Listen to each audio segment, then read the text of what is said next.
Assalamualaikum warahmatullahi wabarakatuh. Perkenalkan, nama saya Muhammad Zaki Abror. Perkenalkan, nama saya Silmi Altar. Perkenalkan, nama saya Muhammad Fahmi. Perkenalkan, nama saya Syukran Arabia Samuel. Di sini kami ingin menjelaskan tentang ekonomi digital dengan materi revolusi 1.0 sampai 4.0. Perkenalkan, nama saya Silmi Altar Kolbi dengan kelompok 3 ingin menjelaskan tentang ekonomi digital. Saya akan menjelaskan revolusi 1.0. Revolusi industri 1.0 adalah periode transisi manufaktur yang dimulai pada tahun abad ke-18, sekitar tahun 1760-an di Inggris ya. Terus poin utamanya perubahan besar-besaran dari cara produksi tradisional menggunakan tenaga manusia, hewan atau air secara manual menuju proses produksi menggunakan tenaga mesin berbasis uap. Terus yang kedua ada ciri-ciri utama. Ciri-ciri utamanya satu ada mekanisasi, peralatan manual digantikan oleh mesin bertenaga mekanik. Terus yang kedua ada penemuan mesin uap menggunakan teknologi uap hasil inovasi James Watt sebagai penggerak utama mesin produksi dan transportasi. Terus ketiga ada sistem pabrik. Produksi berpindah dari industri rumahan ke pabrik besar di perkotaan. Terus dampak positifnya ada satu, efisiensi produksi. Barang bisa diproduksi dalam jumlah banyak dengan waktu yang jauh lebih singkat. Terus yang kedua ada pertumbuhan ekonomi. Peningkatannya mendapatkan negara dan memuncul kelas menengah baru. Terus yang ketiga ada kemajuan transportasi, penemuan kereta api uap dan kapal uap mempercepat distribusi barang dan mobilitas orang antar wilayah. Terus yang keempat ada tantangan dan resiko. Pertama, urbanisasi tak terkendali. Contohnya ada perpindahan penduduk desa ke kota secara besaran memicu kepadatan penduduk dan lingkungan yang kumuh. Terus yang kedua ada eksploitasi pekerja. Terus yang ketiga ada masalah lingkungan. Contoh gambarnya ada ini, kayak misalkan kereta uap.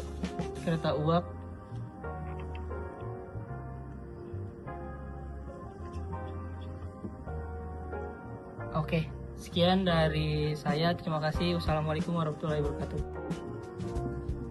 Ya, saya ingin menjelaskan. Nama saya Muhammad Zaki Abror.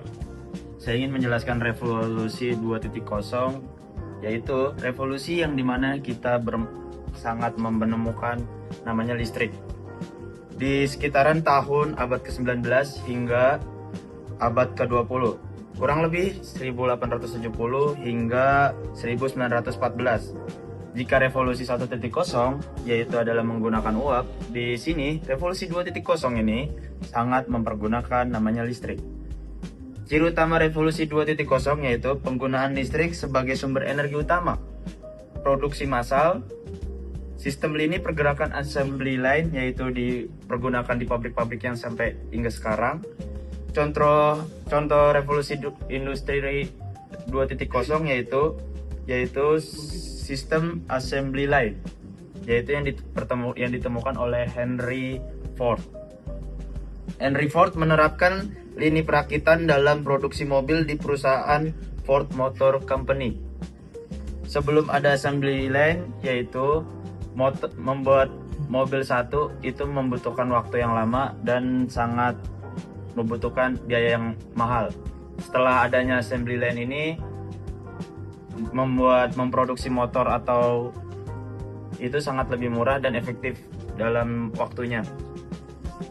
Selanjutnya adalah penemuan listrik yang ditemukan oleh Thomas Alva Edison, dan kita tahu lampu ini sangat berguna hingga saat ini.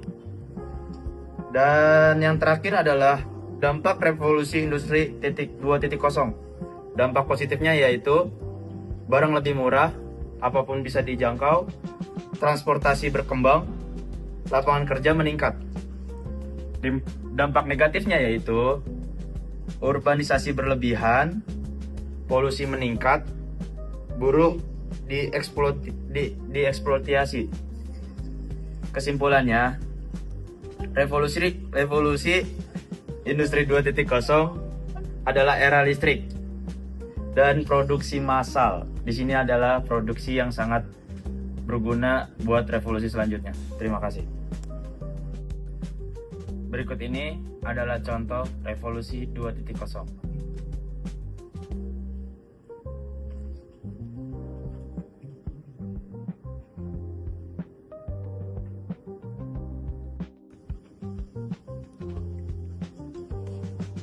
Perkenalkan, nama saya Muhammad Fahmi.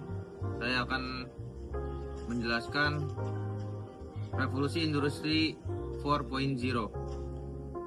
Revolusi industri 4.0 adalah fase keempat dalam perjalanan revolusi industri yang mengintegrasi teknologi fisik, digital, dan biologi secara masif. Konsep ini pertama kali diperkenalkan oleh pemerintah Jerman pada 2011 dan menjadi agenda global dalam transformasi industri.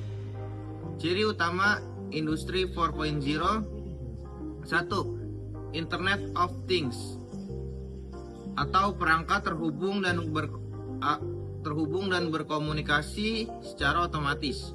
2. Big Data dan Analitik atau pengelolaan data dalam jumlah besar untuk pengambilan keputusan. Dampak positif: 1. Efisiensi produk meningkat melalui otomatis dan prediksi pemeliharaan. 2. Produk kustomisasi massal sesuai keinginan pelanggan. Terus tantangan dan resiko: 1. Penghapus pekerjaan rutin, resiko pengangguran struktur. 2. Kesenjangan digital antar negara atau sektor dan kelompok masyarakat. Persiapan menghadapi industri 4.0: 1. Pendidikan dan pelatihan. Kita fokus pada keterampilan digital, kreatif, dan pemecahan masalah kompleks. Kedua, infrastruktur digital. Kita jaringan internet cepat dan stabil seperti 4G. Untuk contoh industri 4.0 yaitu kita bisa melihat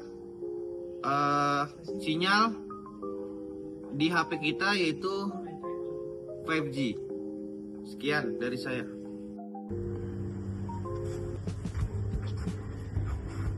Nama saya Syukran Arabia Samuel, ingin menjelaskan tentang revolusi 3.0. Revolusi 3.0 adalah lompatan besar dalam sejarah peradaban manusia yang dimulai sekitar tahun 1960-an. Jika revolusi 1.0 tentang uap dan 2.0 tentang listrik, maka revolusi 3.0 adalah tentang informasi dan digitalisasi. Pada era ini, kendali industri berpindah dari tenaga manusia dan mesin, mekanis, murni sistem elektronik dan teknologi informasi atau TI. Ciri-ciri utama revolusi 3.0: ada 3 pilar utama yang mendefinisikan era ini. Yang pertama, otomatisasi. Itu adalah penggunaan mesin yang bisa diprogram untuk menjalankan tugas tanpa intervensi manusia terus-menerus. Yang kedua,